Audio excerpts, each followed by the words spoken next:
अस्सलाम वालेकुम। पहला टेस्ट मैच आज स्टार्ट हुआ इंडिया और ऑस्ट्रेलिया का।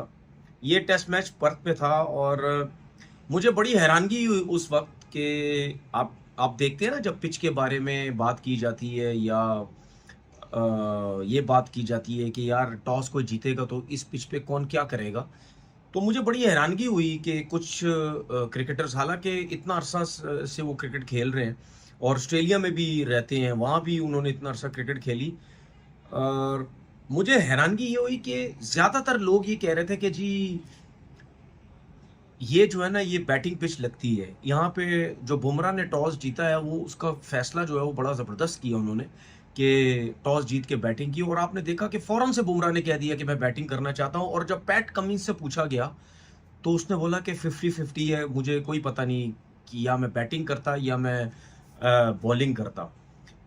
तो जब मैच स्टार्ट हुआ तो जब इंडिया के प्लेयर्स आउट होना शुरू हुए तो मुझे समझ नहीं आई कि बुमराह ने क्या फैसला किया है, कि टॉस जीत के इस पिच के ऊपर क्या ऐसी चीज थी कि बुमराह ने समझा कि जी हम टॉस जीत के बैटिंग करेंगे या बड़ा टोटल करेंगे, क्या करेंगे। क्योंकि पर्थ के अलावा अगर कोई और पिच होती ना तो मैं ये समझता कि शायद यार बड़ा जबरदस्त फैसला किया। उसके बाद ना रोहित शर्मा खेला, ना शुभमन गिल खेला। रोहित शर्मा तो नेक्स्ट टेस्ट मैच में खेलेंगे, शुभमन गिल नहीं खेले, जिनकी बहुत ज़बरदस्त परफॉर्मेंसेज हैं, उनको ड्रॉप कर दिया गया।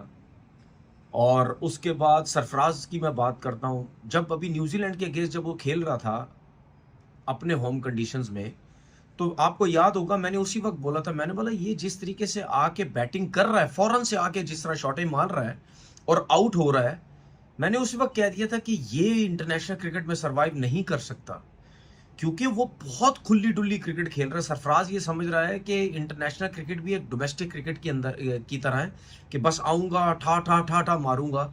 वो ये नहीं समझ रहा कि शायद डोमेस्टिक क्रिकेट में के हिसाब से तुम बहुत अच्छे प्लेयर हो, टैलेंटेड प्लेयर हो। वो आपके गुड एरियाज़ में ज़्यादा बॉलिंग कर रहे हैं, जिसकी वजह से आप बहुत मार रहे हैं। लेकिन इंटरनेशनल क्रिकेट में ऐसा नहीं है। उसके उसके बाद आपके ऊपर अपनी अपनी अपने स्टार जो आपका होता है उसका प्रेशर भी बहुत ज़्यादा होता है। जब आप 1-2 दफ़ा आउट होते हैं ना इस तरह, तो फिर आपके ऊपर प्रेशर बहुत ज़्यादा आता है। तो हो सकता है इस वजह से भी उसको ड्रॉप किया हो। उसके बाद आप ये देखें कि राहुल की भी फॉर्म इतनी अच्छी नहीं है। आखिरी 8-10 इनिंग के अंदर आई थिंक 1-2 50 किए होंगे। विराट कोहली का भी यही हाल है। तो अगर मैं बैटिंग लाइनअप देखूं इंडिया की, जिसकी वजह से बुमराह ने सोचा कि हम टॉस जीत के पहले बैटिंग करेंगे, उस हिसाब से तो बैटिंग बिल्कुल फॉर्म नहीं है। ऋषभ पंत ने 37 किए, नीतीश रेड्डी जिसका आई थिंक अगर मैं गलत नहीं हूँ डेब्यू था उनका, उन्होंने 41 रन्स की इनिंग खेली। इन दोनों के अगर रन्स देखें तो आई थिंक 78 रन्स किए। और दोनों के इसका नीतीश का जो है वो कॉर्ड बैंड हुआ, अपील हुई, रिव्यू नहीं लिया गया जो ग्लव्स पे लगा था। इसका पंट का भी कैच छोड़ा गया जो पैट कमिंस ने छोड़ा। इस पिच को देखते हुए मैं तो बड़ा हैरान हुआ कि क्या फैसला हुआ। लेकिन ये नजर आया इस पिच के ऊपर कि भाई इस पिच पे खेलना तो बहुत मुश्किल काम है। 150 रन पे जब टीम आउट हुई तो मुझे कहीं ये लगा कि यार ऑस्ट्रेलिया की टीम भी प्रॉब्लम ना हो जाए उनको, क्योंकि खेलना तो बहुत मुश्किल हो रहा था। 150 में से 67 रन जो है वो पैट कमिंस ने दिए, और ये 67 रन ऐसे हैं जैसे पैट कमिंस ने 100 रन दे दिए। क्योंकि जाहिर सी बात है वो अपनी कंडीशंस में खेल रहे हैं।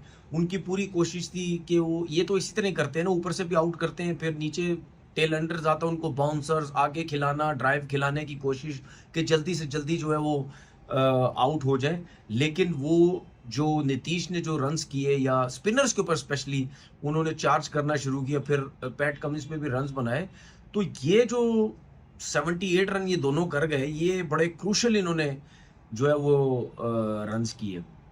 अब जो हाल है इसका ऑस्ट्रेलिया की टीम का, वो बहुत बुरा हाल है।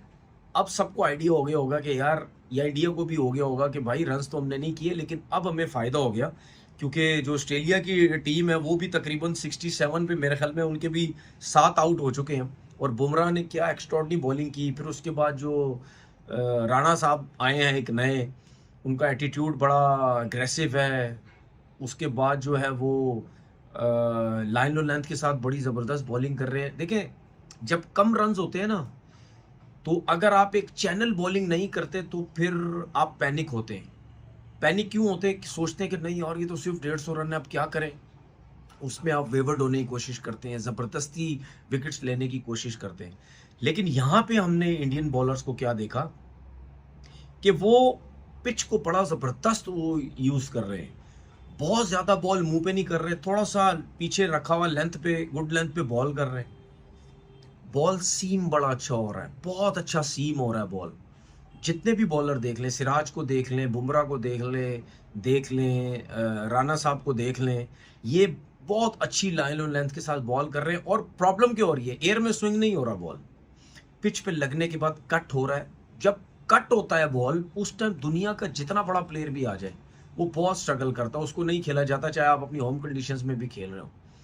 अब 3 प्लेयर ऑस्ट्रेलिया की टीम में ऐसे थे इस पिच को देखते हुए कि मैं ये समझ रहा था अगर इनमें से कोई एक खड़ा हो गया जो कि एक क्रीज पे है जिसका नाम है एलेक्स कैरी, ये 3 प्लेयर में से कोई एक भी खड़ा हो जाए, ये 150 रन के पास पास ले जाएंगे या थोड़े से रन ऊपर भी लेके जा सकते हैं अगर इनका साथ दिया। एक जो सबसे डेंजरस ट्रेविस हेड, क्योंकि ऐसी पिच के ऊपर जहां बॉल इतना सीम हो रहा हो, वहां जो नॉर्मल बैट्समैन होता है लाइक स्मिथ हो गया या लबुशैन हो गया या विराट कोहली हो गया या के राहुल हो गया, जो टाइम लेके लेने वाले हों या जो टेक्निकली बहुत अच्छे हों, इस पिच पे भी उनको मुश्किलात होती है क्योंकि वो देखते हैं पूरा पूरा बैट बॉल होगा तो हम जाएंगे वरना हम छोड़ते रहेंगे। इसीलिए आपने देखा कि लबुशैन ने 50 आज से ऊपर आई थिंक बॉलें खेली और रन देख लिए, 1 से 2 रन पता नहीं किए उन रन ही उससे नहीं हो रहे।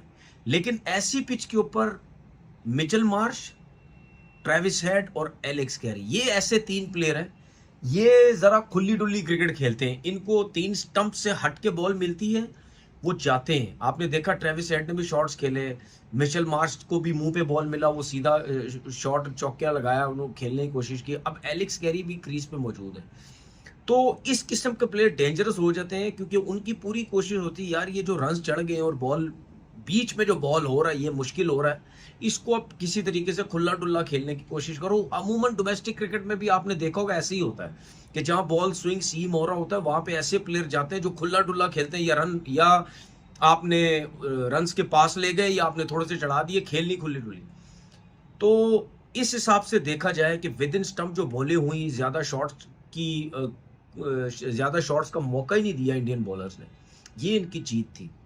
अब मुझे ऐसा लगता है कि क्या ऐसा तो नहीं है कि ये टेस्ट मैच 2 दिन या आप ये कहें कि तीसरे दिन के लंच के अंदर अंदर तक मैच खत्म हो जाएगा। मुझे तो ऐसे ही लग रहा है क्योंकि 7 आउट तो हो गए हैं ऑस्ट्रेलिया के। अब ये ऑस्ट्रेलिया की टीम कितने रन लेके जाती है, चले मान लेते हैं कर करा के ऑस्ट्रेलिया की टीम जो है वो इंडिया की टीम जो है 70 रन की लीड ले लेगी, 70-75 रन की मानते हैं, चले जी 80 रन पे टीम आउट हो गई है, जो भी है। अगर 80 रन पे टीम आउट होती है तो तकरीबन 70 रन की लीड हो जाती है इंडिया की। ये जो 70 रन की या 60 रन की जो भी लीड लेते हैं, ये लीड भी अगर इंडिया ये समझता है कि ये लीड भी हमने बहुत ज्यादा ले ली है तो इसमें तो कोई वो नहीं है।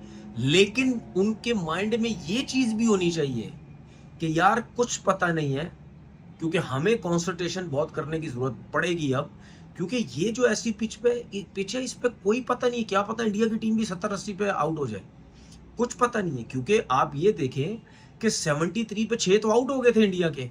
उसके बाद जिस तरह मैंने बोला कि इनके जो रन्स हैं, ये नीतीश ने जो आके नीचे से 41 किए, ये बड़े क्रूशल कर गया। तो सेकेंड इनिंग में जो कॉन्सेंट्रेशन करनी पड़ेगी इंडिया को बहुत इंपॉर्टेंट है। प्लस एलेक्स कैरी जो है, देखिए ये जो मिचेल स्टार्क खेल रहे हैं ना, इनका भी कोई पता नहीं होता। अब आप इनको जबरदस्ती आउट करने की कोशिश करें, मुंह पे कर दें, पीछे कर दें, उन्होंने चौका वौका लगा दें।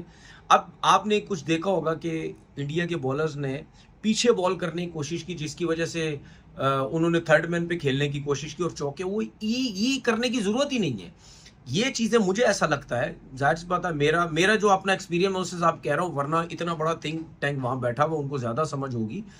ये करने की उस टाइम जरूरत होती है जब आपके आगे से आउट नहीं हो रहे होते, आप सिर्फ बाउंसर्स पे आपने रखा हुआ होता है, ठीक है, थर्ड मैन थोड़ा अंदर ले लिया, स्क्वायर लेग ले लिया, मिड विकेट ले लिया, ठीक है, इस तरह आपने ले लिए तो आप पीछे बाउंसर करते हैं कि थर्ड मैन पे खेलने जाएं तो क्लोज है विकेट, आपको मिल सकती है। लेकिन जब बीच में ही इतना जबरदस्त बॉल हो रहा है तो पीछे करने की जरूरत ही नहीं है। जब वही नहीं बैट्समैन संभल रहा तो फिर ये रन फजूल है। इसीलिए मैं बोल रहा हूँ कि मिचेल स्टार्क को अगर आप फजूल किस्म की बॉलिंग करेंगे, वो तो खुला खेलेगा, उसको आउटवर्ड की फिक्र नहीं, उनके रन बोनस है। तो उसके साथ साथ एलिक्स कैरी को आपको रोकना है। जिस तरह बहुत अच्छा एक किया, जो चौका लगा पॉइंट पे, कैप्टन ने एकदम से पीछे पॉइंट ले लिया, ठीक है, उनके रन्स रोके, स्क्वायर लेग पीछे लिया, फाइन लेग, रन्स रोकने उसके। तो अगर आप उसके रन्स तो रोक लें, लेकिन जल्दी के चक्कर में अगर आप मिचेल स्टार्क से रन्स करवाने लग गए तो ये जितने रन्स कम होते चले जाएंगे, ये बहुत प्रेशर आएगा इंडिया के ऊपर। कैप्टनसी की बात करते हैं बुमराह की, बहुत अच्छी कप्तानी की, वो इस वजह से भी लग रहा है क्योंकि इंडिया के ऊपर भी प्रेशर कोई नहीं आया। बैटिंग में तो 150 की है, लेकिन बॉलिंग की वजह से कोई प्रेशर नहीं है, अब टोटल उनके ऊपर है। लेकिन ये अच्छी चीज मुझे लगी कि वो विराट कोहली से भी पूछ रहे हैं, विराट कोहली भी बता रहे हैं, के राहुल भी बता रहे हैं, ऋषभ पंत तो आपको पता है, वो उसको बता, वो उससे पूछो या ना पूछो, वो तो पीछे खड़े होके कहते ही रहता है यूं करो वो करो। तो ये बड़ा अच्छा एक बुमराह के लिए है कि सबसे वो पूछ भी रहे हैं, सब वो बता रहे हैं। फिलहाल फिलहाल फिलहाल जब ऑस्ट्रेलिया की कल इनिंग खत्म होगी, फिर मैं अपना आइडिया बताऊंगा कि कौन सी टीम ये टेस्ट मैच जीत रही है। अभी भी 7 आउट हुए, 3 विकेट्स बाकी हैं, एलिक्स कैरी है। जब तक एलिक्स कैरी पिच पे मौजूद है, मैं ये कुछ नहीं कह सकता कि ये टेस्ट मैच इंडिया की तरफ जा रहा है या ऑस्ट्रेलिया की तरफ जा रहा है। अपना बहुत बहुत ख्याल रखिएगा। अल्लाह हाफिज।